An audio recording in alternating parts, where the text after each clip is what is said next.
পড়ে। আপনি জানেন নবী করিম সাল্লাল্লাহু আলাইহি সাল্লাম একবার বিলালকে বলছেন, ইয়া বিলাল আরিহনা বিসসালাহ, বিলাল তুমি আমাকে শান্তি দাও। কিসের মাধ্যমে? নামাজের মাধ্যমে। নামাজের মাধ্যমে। এর মানে হচ্ছে সময় হচ্ছে আজান দাও, নামাজ পড়বো, আমি শান্তি পাবো। শান্তি মানুষের নামাজেই আছে। নামাজের কথা ওই জন্য বলা হয়েছে আসসালাতু নূর। ওইরকম ভাবে বলা হয়েছে আসসালাতু নূরুন লিল আবদি ফি ওয়াজহিহি ওয়া কলবিহি ওয়া বাদানিহি ওয়া ইয়াদিহি ওয়া রিজলিহি, সব জায়গাতে একটা মানুষ যদি নামাজ পড়ে ওর আলো এটা এই দুনিয়াতেও, ওর শারীরিকভাবেও আলো হবে, কবরেও আলো হবে, দুনিয়াতেও ওর জন্য আলো হবে। ওই জন্যেই তো আল্লাহ রাব্বুল আলামিন এক জায়গাতে বলছেন, ইয়া আইয়ুহাল্লাযীনা আমানু ইসতাঈনু বিস-সাবরি ওয়াস-সালাহ ইন্নাল্লাহা মা'আস সাবিরিন।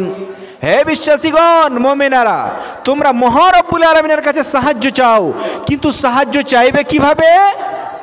বিস-সালাহ ওয়াস-সাবর, ধৈর্যের মাধ্যমে এবং নামাজের মাধ্যমে।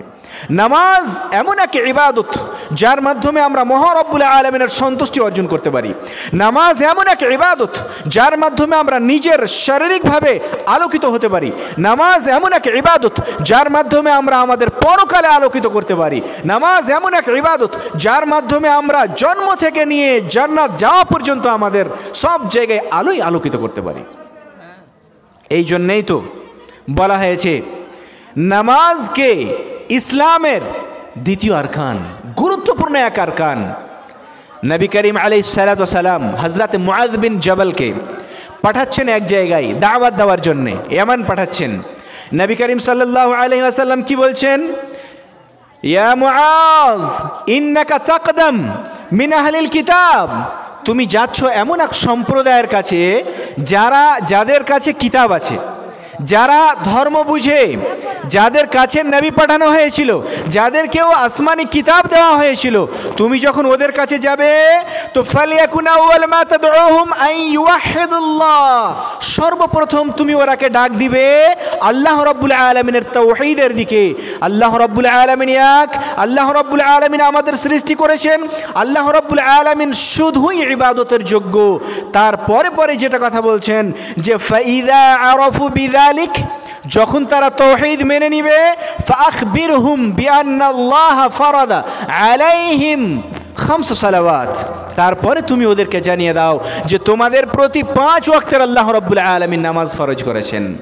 একটা মানুষ যখন কালেমা পড়ে নিবে তারপরে পরে ওর দায়িত্ব হচ্ছে 5 ওয়াক্তের নামাজ পড়া। এর কত গুরুত্ব বুঝতে পারছেন?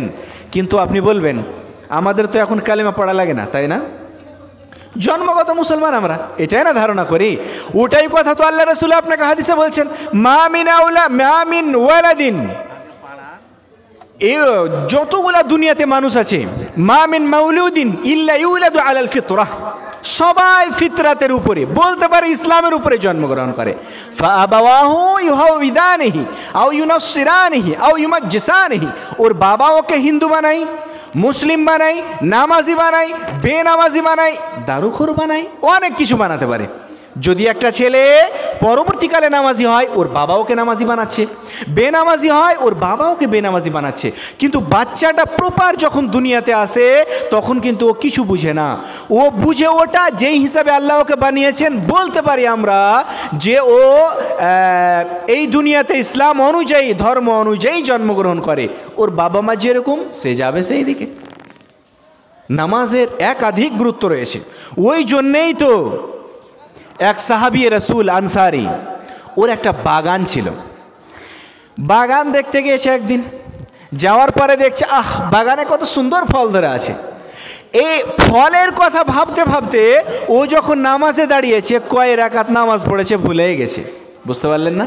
সাহাবী রাসূল এক আনসারী, বিশাল বাগান, বিশাল বাগান, এবং বাগানে সুন্দর সুন্দর ফল ধরেছে। ফল দেখতে গেছে বাগানের ফল দেখে এতটাও মুগ্ধ হয়েছে যে যখন নামাজে দাঁড়িয়েছে ও নামাজ কয় রাকাত পড়লো ভুলেই গেছে। ওর এতটা জানে ক্ষিপ্ত হলো, হযরতে উসমান রাদিয়াল্লাহু তাআলা আনহু ওই সময় বাদশা ছিলেন, খলিফা ছিলেন। উনি হযরতে উসমানকে গিয়ে বলে দিলেন যে এই বাগানের জন্য আজকে আমি নামাজ ভুলেছি, তো আমি বাগানকে আল্লাহর রাস্তায় দান করে দিলাম, না আমার বাগান থাকবে না আর না আমি নামাজ থেকে গাফিল হব। কতটা নামাজের গুরুত্ব আছে এবং সাহাবারা কতটা নামাজের গুরুত্ব রাখতেন। নামাজ এর একাধিক গুরুত্ব রয়েছে। ওই জন্যই তো যতগুলো আপনার এই দুনিয়াতে মহারব্বুল আলামিন আমাকে আপনাকে ইবাদত দিয়েছেন, এর মধ্যে সবচেয়ে গুরুত্বপূর্ণ হচ্ছে নামাজ। নামাজই এমন এক ইবাদত, যে ইবাদত থেকে আমরা কোনো মুহূর্তেই ছাড় পাবো না। আপনি অসুস্থ আছেন, নামাজ কি আপনার জন্য মাফ হবে? না, মাফ হবে না, নামাজ পড়তেই হবে। আপনি অসুস্থ আছেন, আপনার প্রতি রোজা ফরজ নেই। আপনি অসুস্থ আছেন, আপনার প্রতি যাকাত ফরজ নেই। আপনি অসুস্থ আছেন, আপনার প্রতি হজ ফরজ নেই। আপনি অসুস্থ আছেন, আপনার প্রতি অন্য কোনো ইবাদত যেটা আপনার সক্ষম না, ফরজ নেই। কিন্তু নামাজ না, ফরজ, পড়তেই হবে। ওই জন্যেই তো নবী করিম আলাইহিস সালাতু ওয়াস সালাম বলছেন, সল্লি কায়মান ফাইন লাম তাস্তাতি ফাকাইদা। যদি আপনি দাঁড়িয়ে নামাজ না পড়তে পারেন, আপনাকে বসে বসে নামাজ পড়তে হবে। তারপরে আল্লাহ রাসূল কি বলছেন, ফাইন লাম তাস্তাতি ফাআলা জামবি। যদি আপনি বসে বসেও নামাজ পড়তে সক্ষম না হন, তাহলে আপনাকে শুয়ে শুয়ে নামাজ পড়তে হবে, কিন্তু নামাজ পড়তেই হবে, এর অন্য কোনো বিকল্প নেই। কতটা গুরুত্ব! মহারব্বুল আলামিন কোরআনে এক জায়গাতে কি বলছেন, আফিদু আলাস সালাওয়াত ওয়াস সালাতিল উসতা ওয়াকুমু লিল্লাহি কানিতিন ফাইন খিফতুম ফারিজালা। আপনি যুদ্ধের ময়দানে আছেন তো, ওখানেও আপনাকে নামাজ পড়তে হবে। আপনাকে চলতে চলতে নামাজ পড়তে হবে। আপনাকে প্রয়োজনে দাঁড়িয়ে দাঁড়িয়ে, চলতে চলতে, দৌড়াতে দৌড়াতে নামাজ পড়তে হবে। নামাজ পড়তে হবে, এর কোনো বিকল্প নেই। এতটাই গুরুত্ব নামাজের যে নামাজের কোনো বিকল্প নেই। এক বিশিষ্ট তাবেঈ আমের বিন আব্দুল্লাহ বিন জুবায়ের, এর গল্প শুনবেন।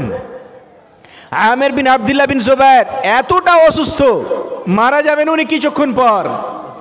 মুয়াজ্জিন আজান দিচ্ছেন, উনি বলছেন যে আমাকে ধরো, নিয়ে চলো মসজিদ।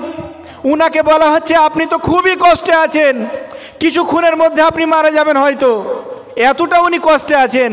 তারপরে উনি বলছেন, আল্লাহ রাব্বুল আলামিন আমাকে ডাক দিচ্ছেন মসজিদে যাওয়ার জন্যে, আর কি করে আমি বাড়িতে বসে থাকি। উনাকে নিয়ে যাওয়া হলো, উনি মসজিদে প্রবেশ করলেন। মাগরিবের নামাজ চলছিল, মাগরিবের নামাজে উনি অ্যাটেন্ড করলেন।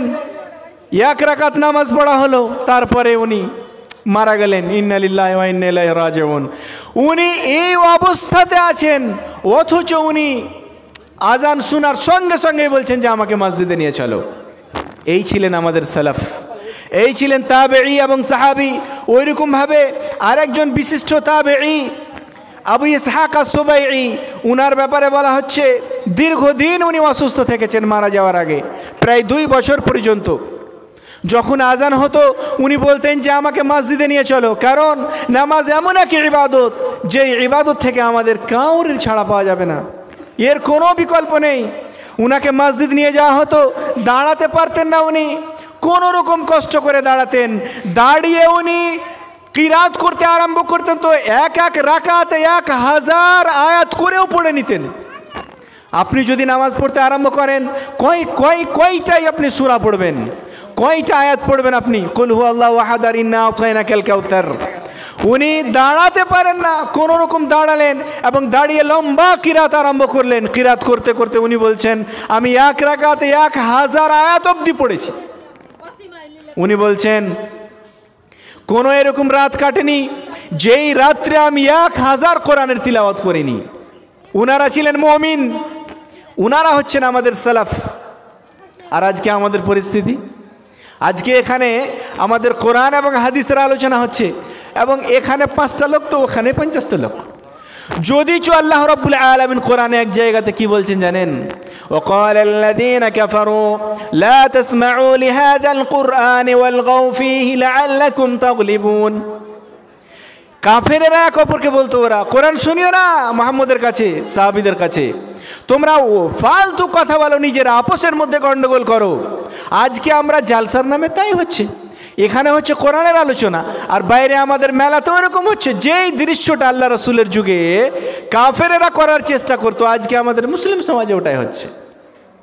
কিন্তু সাহাবী রাসূল, তাবেঈন, আমাদের সালাফ, উনাদের আমল দেখলেন, এমন কোনো রাত কাটেনি উনি দাঁড়াতে পারেন না, অথচ দাঁড়িয়ে দাঁড়িয়ে এক রাকাতে 1000 আয়াত পড়ছেন। নামাজ খুবই গুরুত্বপূর্ণ। ওই জন্যেই তো নবী করিম সাল্লাল্লাহু আলাইহি ওয়াসাল্লাম মারা যাচ্ছেন,